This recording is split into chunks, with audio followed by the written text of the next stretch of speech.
Well, hello. And today we have Kate McCallum, who's a co-author of this awesome book that I'm going to be plugging throughout this podcast because her and Julie have done a fantastic job. But Kate's also a fellow advisor. So we're very passionate about very similar topics. So I wanted to, first of all, introduce Kate, get a bit of a background on her, so where she has that authority to write such a great book like this, and then also to discuss the importance of this, money management, better than saying financial literacy, because it is something that it makes all our worlds go around and have this, the lifestyle that we desire. And this book really gives you some great, exercises to actually get you on your way to actually creating that financial plan and setting those goals, and answers some really great questions along the way as well. But we'll cover that in a moment. First of all, thank you very much for joining me, Kate. My pleasure. Just so we get an idea, I'd love to know how you got into financial planning. Well, it was actually one of those meandering paths. It wasn't certainly something that, I was finishing school or university and thinking, wow, I'd like to be a financial advisor, which I think is probably similar for many of us. But I left university and I actually wanted to be a journalist. But I didn't find a role in that path, because when I left uni, it was actually in the recession, the one that we had to have back in the early 1990s. And I ended up getting quite a good role with a publishing company, which I really enjoyed. And I learned a lot of skills and got a bit of an insight into that world. But after working there for a little while, realized that it wasn't a growth industry. So I was quite determined to work in a growth industry. And so I ended up, by way of working in telecommunications for a couple of years, finding my way into an institutional financial advice firm called State Street. And I worked there for many years, and I just kept wanting to get closer and closer to the end client. So I've managed money, I've managed investment funds, I've managed superannuation funds, but I had the opportunity when I was working with one of the firms to actually join the financial advice group in a strategy role. And that really excited me, to be involved with actually determining, what financial advice looked for that group of financial advisors. And at the time it numbered over 800 of them. So that was my meandering path. I've spent more than 25 years in financial advice, I'm afraid to say, in financial services, I'm afraid to say. But I've loved every minute of it. It's such a fascinating industry. And I have to say that now being a financial advisor is like the culmination of all of these amazing things that I learned along the way. And it just seems that everything's lined up to put me in this place. And we've met through the AFA. And I remember many years ago, well, not many years ago, so 5 years ago, I met you. You came in and did a workshop with a couple of other advisors on sort of the way you operated your business. And I remember going, because you had, and you're still very strict about, how you want to operate your business, but how many clients you are serving, because you want to ensure that they get the whole service that you could deliver. So you're not spreading yourself too thin. And I remember walking away going, right, I've got to think about this. And how many clients does my business, when is it going to reach that capacity? And what does that look like? And I remember, because I'm still on that journey myself, but I remember you were the one who actually brought that to mind, and making sure that my clients just get that full treatment. Like they, have that relationship with you, they see you regularly, but you're not spreading yourself too thin with too many as well. So you're ensuring that they're getting the best, advice, and you hold their hand all the way.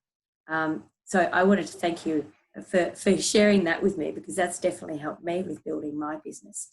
Can you tell me a bit about your business? Because you've got a practice in Sydney. We do. So I made the decision to run my own financial advice business about 13 and a half years ago. It feels like no time. And I was looking at different options for what I might do. And I happened to say to my husband, I'm thinking I'd like to run a financial advice business, but use a consulting model. And a consulting model primarily being about one where you agree the fee for the services, rather than the traditional model of financial advice, which was charged on commissions or fee for advice.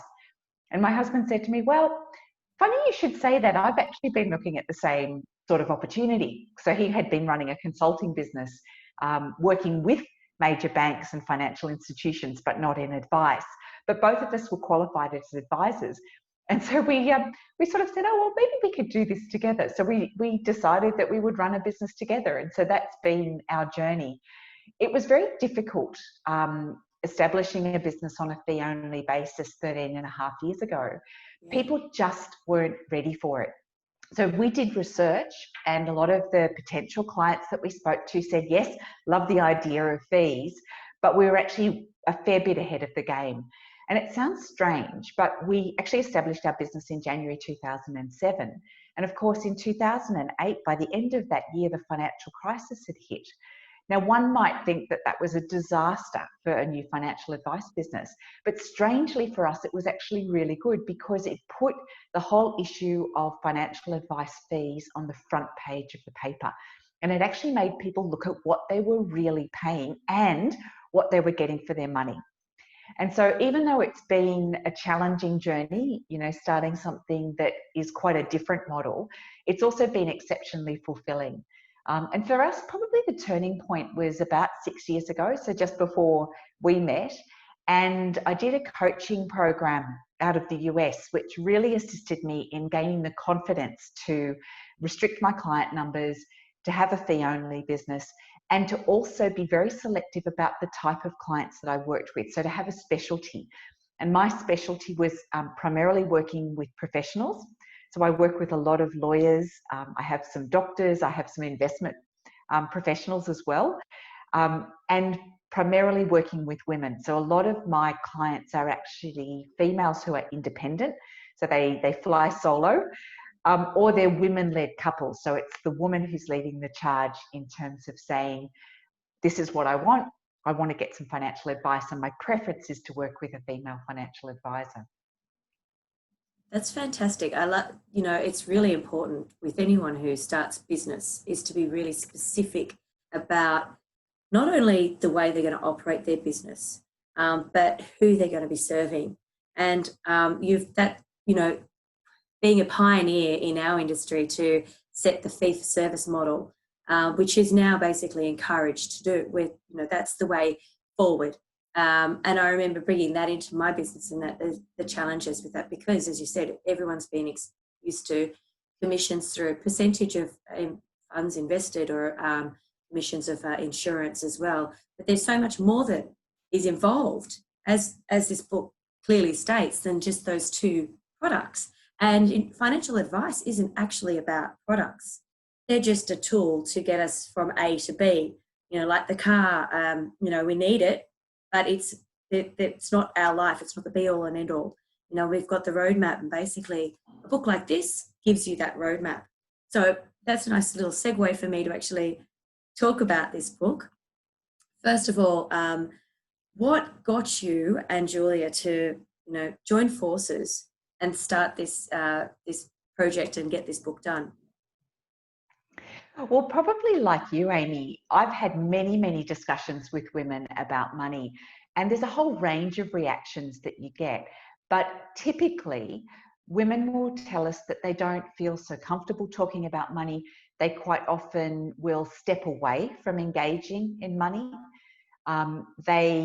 Simple things like having clarity around the money that's coming in and the money that's going out, knowing what their assets and liabilities are. I used to run workshops, and I'd ask the room, who knows what their superannuation balance is? Just a show of hands. And honestly, and this is not just women, but I've done that too. Everybody in the room, you'd have 90% of people put up their hands saying, I just don't know my super balance. And so the issue for women is that because we tend through our lifetimes to earn less, largely because of the pay gap, but also because we take breaks to have children, we take breaks to care for elderly parents, we may not work full time for our entire career, and often women work in industries that are lower paid than men. And so we have this snowball effect of our financial situation just generally not being as strong as men. And so if we don't really jump in and take control, then we're much, much more likely to suffer the downside of not being engaged with money. And so I'd tried all sorts of things. I'd tried doing seminars. I'd been involved a lot with the media and doing, interviews with the Sydney Morning Herald and Money Magazine. And it just seemed like I wasn't getting any traction. And I was having lunch with Julia one day, and we were both bemoaning the fact that, here we were, at the time I was about 50, Julia was approaching 50, and it seemed such a strong turning point to say, gosh, I haven't got that long left of my working life, and my peers certainly don't. What happens if we don't get women to engage now, women who are about our age? And the outcome just didn't look rosy. And I said to Julia, I don't know what else to do other than go really old-fashioned and write a book that attracts women, that speaks to women, and that doesn't at the face value look like it's just about money, but has a little bit more pizzazz to it. So the whole idea of writing The Joy of Money, the Australian Women's Guide to Financial Independence, was to create a book that engaged women, that gave them an on-ramp to talk about the things that mattered in their life and to understand that money was such a strong support for achieving all of those amazing things that they wanted to achieve. Well, I believe you certainly succeeded in with this book. When you open it, first of all, I've read many financial books, and I'm sure you have too. The good, the bad, the ugly, and some are just very misleading. Some actually can be all tech jargon and nothing in between, no heart or soul, and some can just be too waffy. This book was just there's a lot of ugly.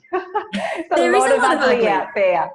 There is. And if you're going to try and read a book about money and finances, Julia, in my view, with The Joy of Money, was it has to engage you. We want you to read through to the end, because if you only get snippets, then you're not getting the whole picture. And you and I know from the work we do as advisors that that whole picture, that longer term view, that thinking wide about all aspects of your life, not just about, your superannuation balance or your investment balance, but thinking about your family and how you support your family and how you achieve the things that are important for you as well. The self-care, all of that is so important. And if you don't make it through to the end, then there's a fair chance you're going to miss some of that good stuff too. Absolutely. Well, I like that throughout the book you really engage your audience with music. And just some of the titles in here. As soon as I opened the book, I took a photo and was like, "Oh, this is amazing." The second chapter, "Be Sassy," and that in itself had an explanation, but respect. So RSP. I'm already thinking Aretha Franklin and just getting into it. There's money, and there was another one here that I loved. Actually, instead of dog tagging everything because I've ruined the book, I've got little post-it notes here. Knowing me, knowing you, and I love that because this is focusing on really understanding what you want, your goals, and where you want to go with life. So it was incredibly engaging, and it's entertaining as well. But at the same time as you're reading through these pages, you're getting some really clear direction without information being shoved down your throat. It's giving you the facts and information enough for you to go, that's really important. I need to investigate that, or I need to actually understand more about that. And you even do go further and explain things. Many times I've read books or articles and they just throw acronyms at you. Like I spoke with Naomi Christopher and interviewed her on, the jargon that we speak about in finance, and we're so used to speaking it, we forget that people out in the world don't know. So throwing terms like an ETF, what does that mean? What is it? And why would I use that? What's the point of me investing in something like that versus me just going and buying direct shares? And you really break that down, make it easy for someone to understand if they wanted to create their own portfolio within their super or externally. The other one I loved, I think it was in regards to superannuation. No. While you're finding that one, I love Yes. your point around a lot of the articles that are available in the press or the books that are out there try and tell women what to do. And I know as a woman, I dislike mansplaining, where, somebody, and it's usually a bloke, and when I say bloke, I mean, your typical alpha male bloke, who's trying to tell a woman what to do when he has no idea about the reality of her life. And I think Julia and I, we have quite different lives. I have children, Julia doesn't have children. Julia lives in the inner city, I live in the country, or, slightly in the country.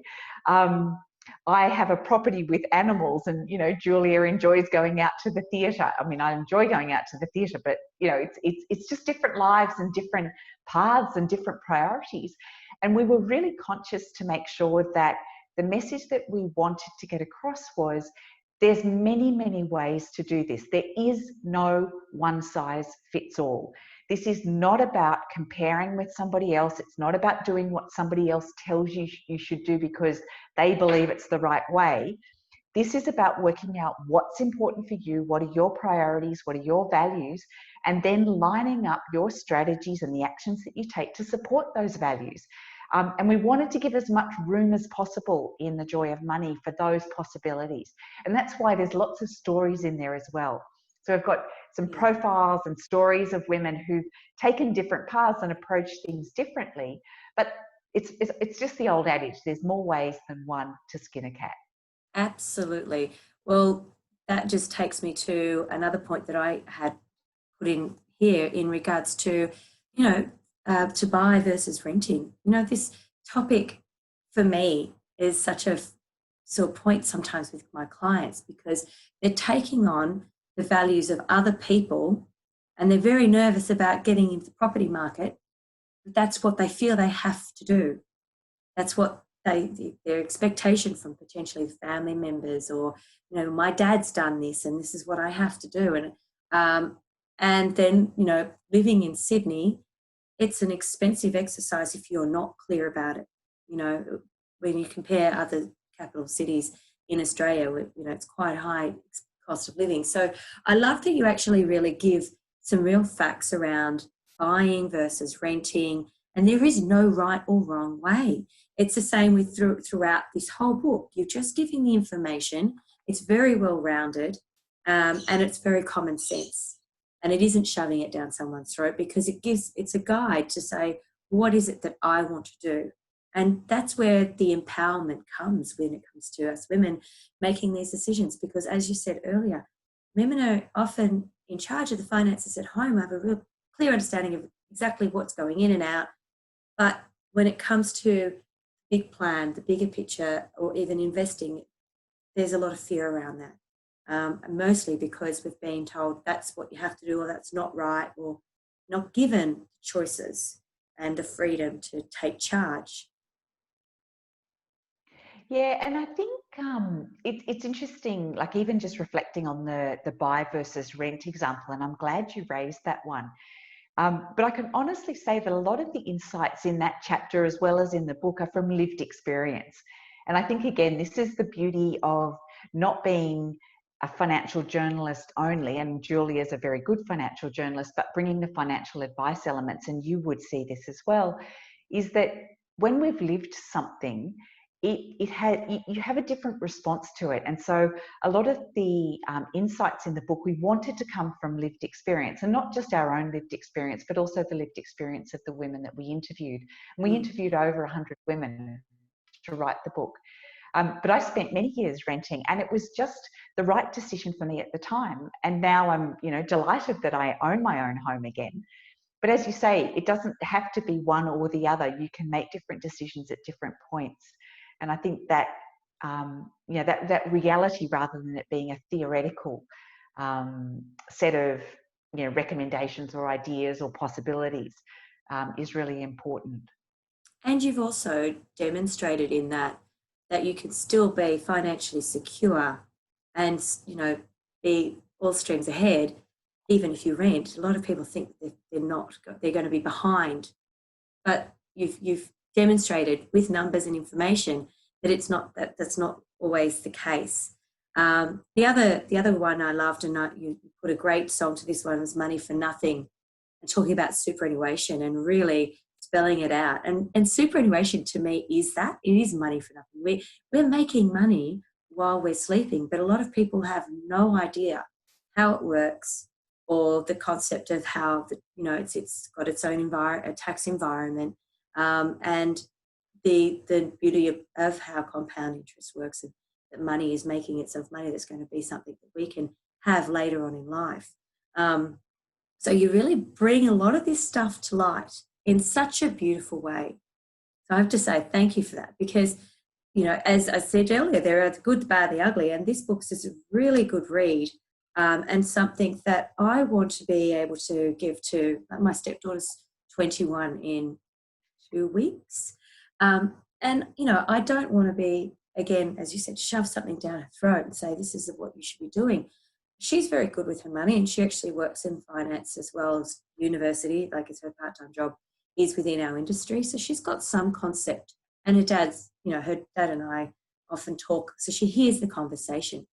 But in terms of expecting her to come to us for financial advice, I don't expect that. And I don't expect family. My parents, for example, appreciate I'm an advisor, but they wouldn't come to me for advice. And I respect that. And I, in some cases, sometimes don't want them. Like, I don't want my parents to, because there's going to be a bias approach on my behalf. And that's not going to be the right outcome for them. So a book like this, I know my parents do have an advisor, but those who don't, I'd be saying, have a read of this book. And then with all that information, make the decision on whether it's right time for you to get an advisor, or just to, you might just go for some financial planning practices do just give a snippet of advice for that particular time. Others are, I say, lifelong relationships. Like, I take on a client and I say, this is a long-term process. I don't just give advice on a small piece. So there's options out there for clients, for people seeking, or these readers seeking advice. But this book is a great start to really being able to write your own map to your financial freedom. So tell us. And I think, sorry, go on.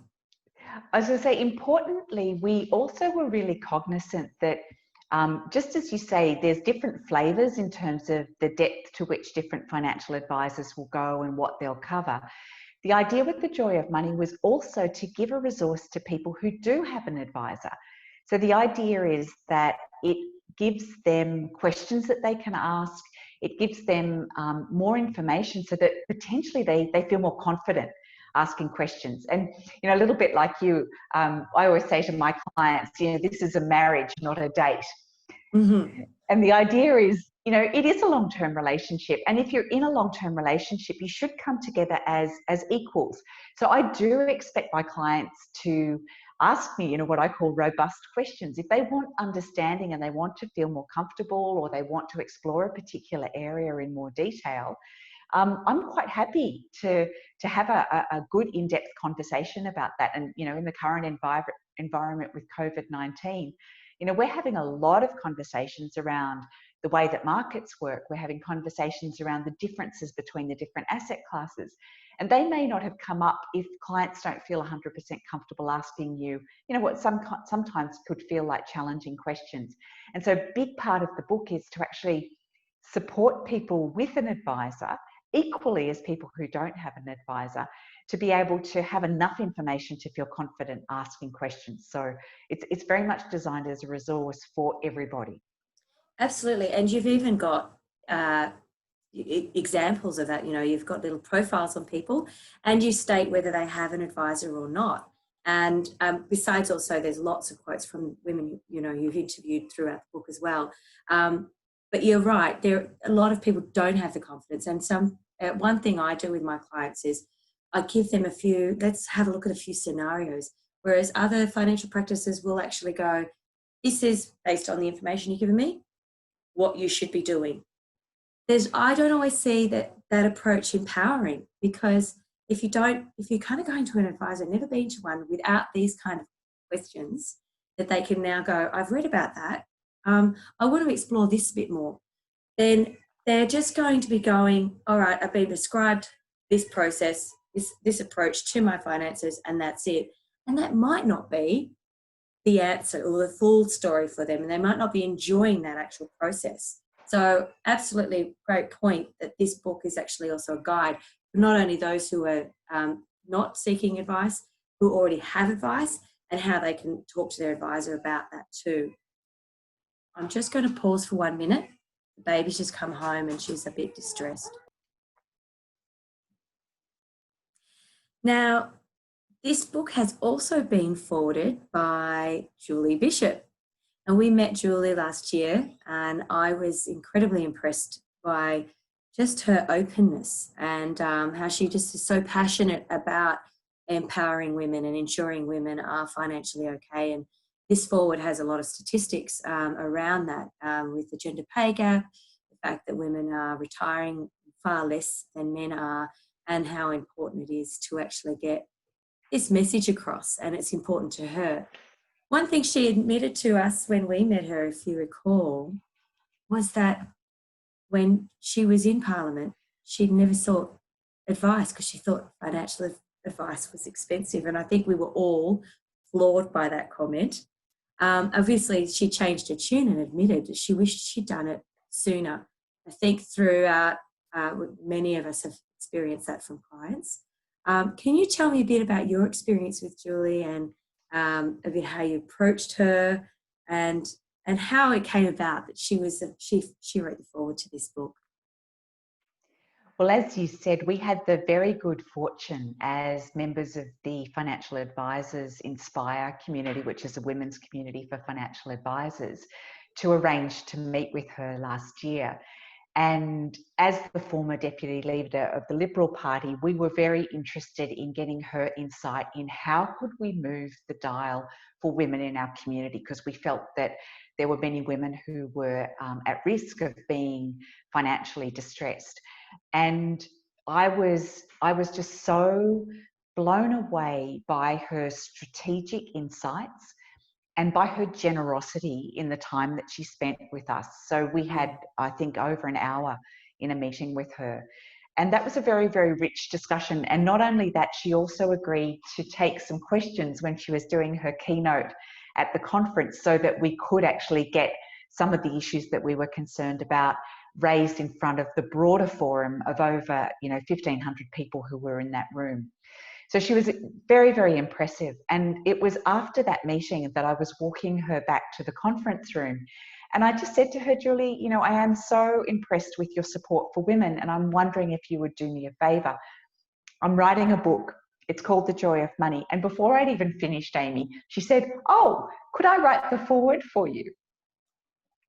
Awesome. So I did not even need to ask her. She was just so ready to assist with the foreword, and I was just delighted, absolutely delighted. Can't think of a better person who's been obviously preeminent in our political system for so many years. She is a professional and she's a lawyer, and so it aligned nicely with my professional specialisation as an advisor. And so it was just one of those serendipity moments, and I grabbed it, and I was just delighted that she said yes. And she wrote the most beautiful foreword, a very, very thoughtful and considered foreword that I think will be quite timeless. Absolutely. Well, I mean, that day stands out in my mind as one of our highlights with all the conferences I've ever been to and people that I've met that are impressive. That 1 hour with her was incredible. And I think as a panel, we all very quickly were expressing our concern about not only gender pay gap, more about the concerns that women will run out of money and we outlive men. We've got far less in our superannuation. And yes, this conversation needs to be had. And as you said, then we need a strategy to get this in the forefront of conversations far more, and also from a political standpoint, more so than ever. And her insight, as you said, she was very strategic, and she basically gave us a lot of ways that we could get in front of people. And by standing up to the Q and doing the Q&A, there was another politician there that day who refused to do that. And that spoke volumes. about Julie Bishop, more than anything, I felt she's incredibly generous. So yeah, she did have a great forward. So I do encourage anybody who wants to get their hands on a great book that just gives them guidance on how they can take over their finances. This is a great book to be reading. I think it's it's one of those foundational books you should have. Everyone needs to get their hands on it.